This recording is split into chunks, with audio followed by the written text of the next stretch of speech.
Hi friends, today our topic of discussion is The Bluest Eye by Toni Morrison. Chloe Anthony Wofford Morrison. It is the real name of Toni Morrison. Her lifespan is 1931 to 2019. We know Morrison was an African American novelist, winner of Nobel Prize and Pulitzer Prize. Her works are praised now for addressing the harsh consequences of racism in the US. Some of her works are Sula, Tar Baby, Song of Solomon, Beloved, etc. Coming to The Bluest Eye, she told in one of her interviews that this is the book I wanted to read. As nobody has written it, she wrote it for herself. She wanted to tell to the audience that, to the readers, that how hurtful racism is. The novel was published in 1970 and it is the first novel of Toni Morrison. Setting of the play is Lorain, Ohio, which is the hometown of our writer herself. And it is the story of an African American girl named Pecola who grew up following the Great Depression. The story is set in 1941. The story tells us that our Pecola is regarded as ugly due to her mannerisms and dark complexion, which develops an inferiority complex in her.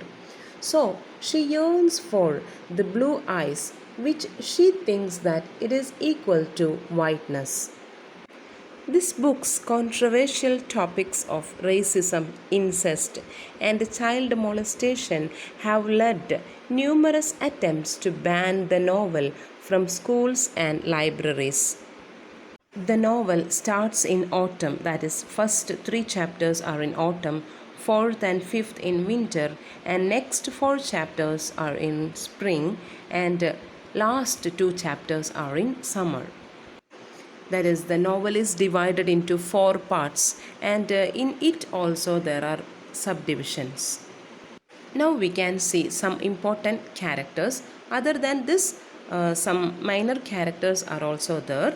Our Pecola Breedlove is the main figure of the novel, and her parents Charlie and Pauline, Polly Breedlove, and next then Frida McTeer, Claudia McTeer. They are the foster sisters of her. That is, she has to live with some foster parents. That is Mrs. McTeer, that we can see in the novel. Okay, and Sam Breedlove, her brother, and Auntie Jimmy, Charlie's great aunt, Samson Fuller, Charlie's father.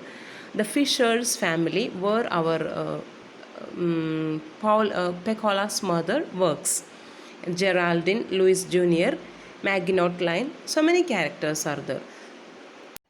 The novel is the point of view of Claudia McTeer, the daughter of the Pecola's foster parents, and she narrates it in two ages of her life. That is, when she was a 9 years old girl and when she became an adult.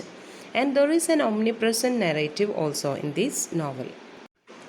As Pecola's father, Charlie, burned their house, so she has to live with Mrs. McTeer's house. So this Mrs. McTeer tells her daughters that her daughters' names are Claudia and Frida, that Pecola is going to live with us, and we can see that they become friends very fast. Frida is the elder sister, and she and Pecola loved to talk about Shirley Temple. Shirley Temple is an American child star, a baby singer known for her smile, curls, tap dance with Bill Robinson. Here, Pecola has an admiration for the white people. That's why she yearns for this blue eyes. But Claudia doesn't like white people and this Shirley. She even destroyed a blue-eyed doll which she got for Christmas. In the next session, we can see Pecola's fascination with a light-skinned black girl named Maureen Peel. But she calls Pecola ugly and herself beauty. As she is light skinned, she considers herself above the black people. In the next part, the narrator is omniscient narrator. Here, the focus is on Geraldine and Louis Jr., her son. This Louis Jr. Invites Pecola to his home, but when she reaches there, he throws his mother's cat on her face.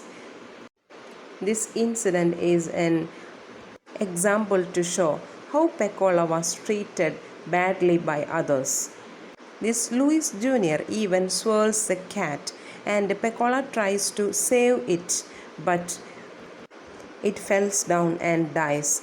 But Louis says to his mother that Pecola has killed the cat, so she gets the name from his mother, that nasty little black bitch. In this session, we can see another person who is living with this Mactis family, that is Mr. Henry.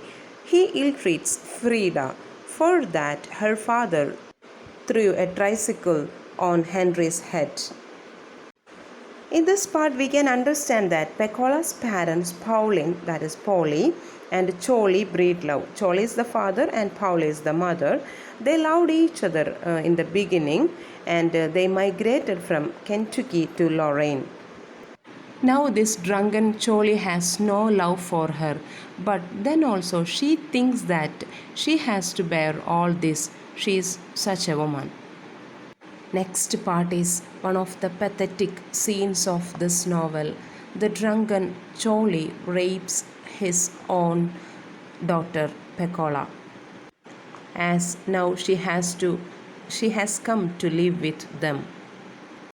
He leaves her unconscious on the floor, but when her mother returns, she tells her all the things that had happened in the home, but her mother did not believe her. In this part, we can see the personal history of Soaphead Church, misanthropic Anglophile, and self-proclaimed spiritual healer. He is a deceptive and a conniving man from West Indies. He himself says that he can interpret dreams and is performing miracles for the black people. So our Pecola wants Blue Eye. So when she goes to this man, first he feels sympathy for her, but then he begins to trick her. He uses her to kill a dog which he doesn't like. We have already told that she was raped by her father, so now she is pregnant. And at this time, when this dog dies, she loses her mind. This Claudia and Frida loves Pecola very much, and they wanted the birth of the baby. For the healthy birth of the baby, they plant some marigold seeds, which they buy from the money they have saved for buying their bicycle. It was an offer to God, but these seeds dry and Pecola's baby dies. So in the last part, we can see a changed Pecola who believes that she has got the bluest eyes, as she has lost her mind. That is the story, The Bluest Eye. So thanks for patiently listening to this story, and this short questions and answers we will upload soon. As I'm always saying, we have already uploaded a number of classes in YouTube, so please do watch Inspiring English and stay tuned with us for the coming videos. Thank you.